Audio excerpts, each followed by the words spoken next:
नमस्कार दोस्तों, उम्मीद है आप अच्छे होंगे।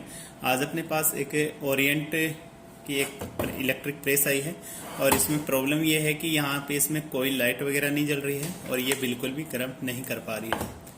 तो दोस्तों बिना समय गवाए इसके जो बैक पैनल है इसको अपन खोल लेते हैं। के बाद में आप देखोगे तो यहाँ पे आपको 3 तार दिखाई देंगे। पहला तार हरा है, दूसरा लाल है और तीसरा जो है ब्लैक है। तो ये हरा वाला जो है अर्थिंग के लिए है, लाल इसमें फेज है और ब्लैक वाला जो है न्यूट्रल है। तो इसको मैं पावर सप्लाई से कनेक्ट कर दिया है हमने और अब चेक करेंगे कि यहाँ पे क्या बराबर पावर जो है आ चुकी है या नहीं आ चुकी है। तो इसको स्विच को मैं करता हूँ ऑन। स्विच को मैंने ऑन कर दिया है और आप देख पा रहे होंगे यहाँ पे फेज पे और न्यूट्रल पे मैं ये एक टेस्टिंग लैंप ले रखा है मैंने। तो आपके पास यहाँ पे अगर 100 वाट का 200 वाट का लैंप हो तो आप उससे इसको चेक कर सकते हैं या टेस्टर के माध्यम से भी आप चेक कर सकते हैं। लेकिन टेस्टर में आपको ये पता लग जाएगा फेज यहाँ पर आया हुआ है। कई बार क्या होता है, न्यूट्रल अगर बीच में इस केबल में ब्रेक हो जाता है तो आपको सही से पता नहीं लग पाता है और यहाँ पे सप्लाई नहीं पहुंचेगी, प्रेस काम नहीं करेगी।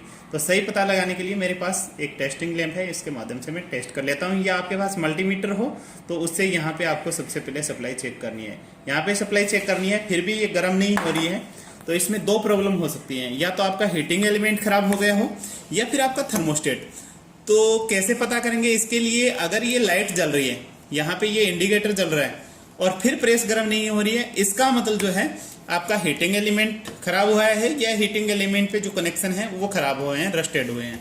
और अगर ये लाइट नहीं जल रही है और गर्म भी नहीं हो रही है, इसका मतलब जो है 100% जो है आपका थर्मोस्टेट खराब हो चुका है। तो अपन देखते हैं कि थर्मोस्टेट खराब हुआ है या रस्टेड हुआ है। तो इसको खोलने के लिए ऊपर ये देख पा रहे होंगे आप, ये कवर है। तो इसको अपन पेचकस के माध्यम से यहाँ डाल के और हल्का सा दबाएंगे, आप देखो ये बाहर निकल जाएगा। और सबसे पहले इसको पावर सप्लाई से हटा लेते हैं।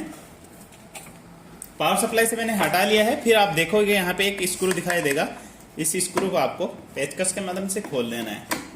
दोस्तों इस तरह की वीडियो देखने के लिए अपने A to Z service and maintenance YouTube channel को आप लाइक शेयर सब्सक्राइब जरूर करें। ये मैंने स्क्रू खोल लिया है और स्क्रू खोलने के बाद में ये जो कवर है, ये जो इसकी नॉब है, इसको अलग कर लेंगे।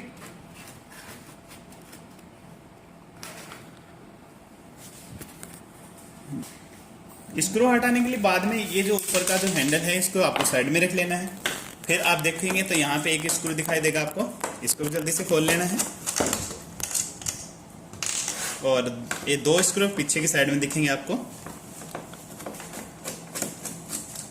ये सारा काम आपको पावर सप्लाई से हटाने के बाद में करना है। कभी आप पावर सप्लाई में लगाए या आप स्क्रू खोलने लग जाओ।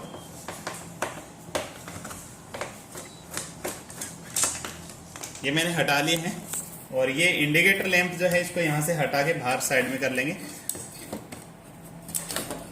ये करने के बाद में अभी तक कनेक्शन जो है जो के त्यों लगे हुए हैं, हमने कोई कनेक्शन यहाँ से नहीं खोला है, आप देख पा रहे होंगे। अब जो है इसको फिर से पावर सप्लाई से कनेक्ट करेंगे और आप देख पा रहे होंगे ये इसका थर्मोस्टेट है, ये वाला इसका थर्मोस्टेट है। और इसमें 2 कॉन्टेक्ट बनते हैं, एक तो यहाँ पे कॉन्टेक्ट बनता है, जूम करके दिखाता हूँ, और दूसरा यहाँ पे। तो मेरे को लग रहा है कि ये वाला जो है ये यहाँ पे रस्टेड हो लग रहा है मेरे को। तो इसको मैं साफ करके एक बार चेक कर लेता हूँ। फिर से मैं पावर सप्लाई इसमें इसको कनेक्ट कर देता हूँ और चेक करता हूँ कि सप्लाई कहाँ तक पहुँच रही है। तो पावर सप्लाई से मैंने कनेक्ट कर दिया है। तो आप देखोगे तो ये जो फेज है, फेज तार सीधा यहां से जो है यहां आ चुका है थर्मोस्टेट में, और ये न्यूट्रल तार ब्लैक वाला यहां से यहां पे जुड़ गया है एलिमेंट पे। अभी ये लाल तार जो है इस थर्मोस्टेट के अंदर से होता हुआ यहाँ पे एलिमेंट को मिलता है, लेकिन ये अभी यहाँ पे नहीं पहुंच रहा है। आपको मैं दिखाता हूं,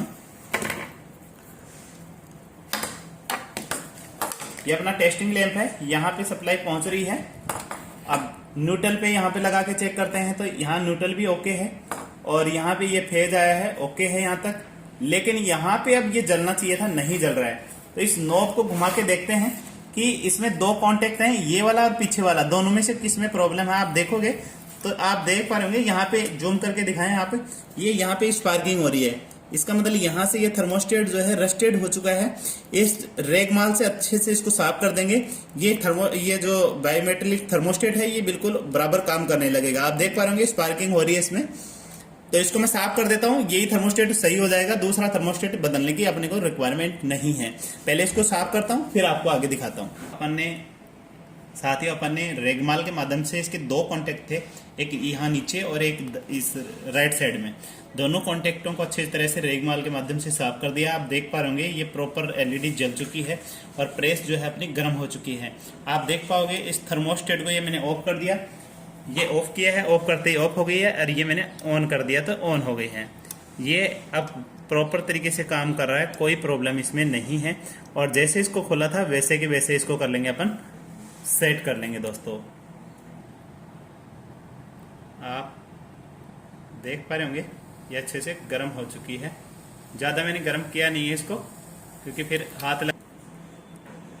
तो आपने देख लिया प्रॉपर तरीके से गर्म हो रही है और ये हिलाने पर बिल्कुल भी यहाँ पे स्पार्क नहीं हो रहा है। आप देख पा रहे होंगे ये मैं हिला रहा हूँ लेकिन स्पार्क नहीं हो रहा है। इसका मतलब ये बिल्कुल ओके हो चुका है। पावर सप्लाई से करता हूँ डिस्कनेक्ट, सप्लाई हटा देता हूँ, उसके बाद में आपको दिखाता हूँ कि कैसे इसको दोबारा से फिट किया जाता है।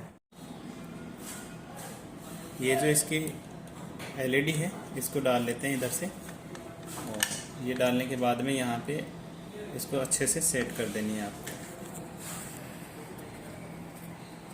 इसको अच्छे से बैठा देना है यहाँ पे। ध्यान रहे ये टूट ना जाए इसके तार।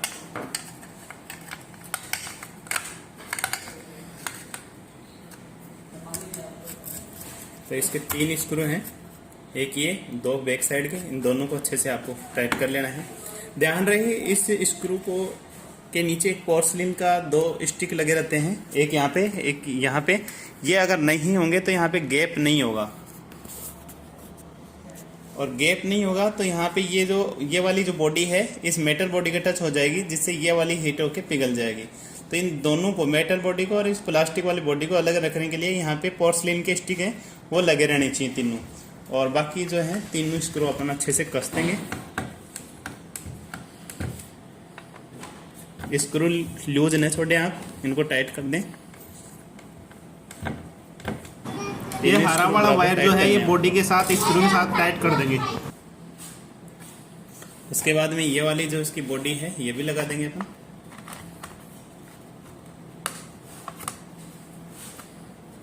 इसको ऐसे खिसका के अच्छे से लगा देंगे, यहाँ पे सेट कर देंगे इसको अच्छे से। सेट करने के बाद में आपको ये वाला जो स्क्रू है यहाँ पे लगा देना है, इसके फ्रंट में, यहाँ पे हेडवे।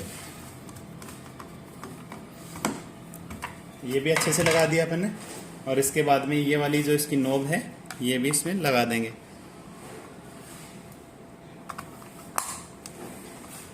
ये भी लगा दी है। और इसके बाद में ये वाला जो इसका ये कवर यहाँ पे लगा के इसको अच्छे से, और इसको भी प्रेस कर देंगे। ये भी अच्छे से लग गया है। अभी इसका बैक साइड का जो पैनल का जो कवर है ये भी अपन लगा देंगे।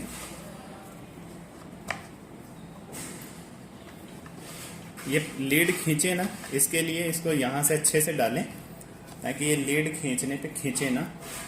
और अब लगा देंगे इसका कवर। पैनल कवर अपन ने लगा लिया है। और इसके बाद में ये एक पीछे एक स्क्रू होता है, इस स्क्रू को भी अपन अच्छे से टाइट कर देंगे।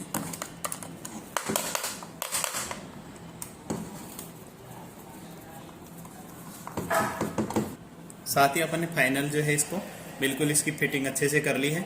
अब इसको फाइनली आपको एक बार चला के दिखा। इसको किया पावर सप्लाई से कनेक्ट, और आप देख पा रहे होंगे प्रेस अपनी गर्म होना स्टार्ट हो गई है और ये सही काम कर रही है। ऑफ भी हो रही है और ये ऑन भी हो रही है। On on off on off. दोस्तों उम्मीद है आपको वीडियो पसंद आएगा। पसंद आए तो लाइक शेयर सब्सक्राइब जरूर करें। थैंक यू दोस्तों, मिलते हैं नेक्स्ट वीडियो में।